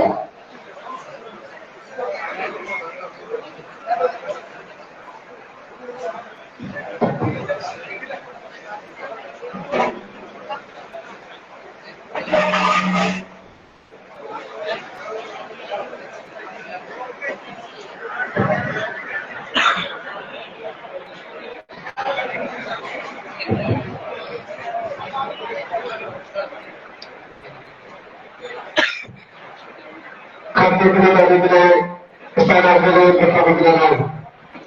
പാർട്ടിയുടെ മണ്ഡലാധ്യക്ഷൻ ശ്രീ മഹേഷ് കുമാറിനെ ക്ഷണിച്ചോളൂ. നമസ്കാരം. സ്ഥാനാർത്ഥി പ്രഖ്യാപനമാണ് ഉഷാറായിട്ട് ഇരിക്കുന്നത്. ചായയും പരിപ്പൂടെ കഴിഞ്ഞിട്ട്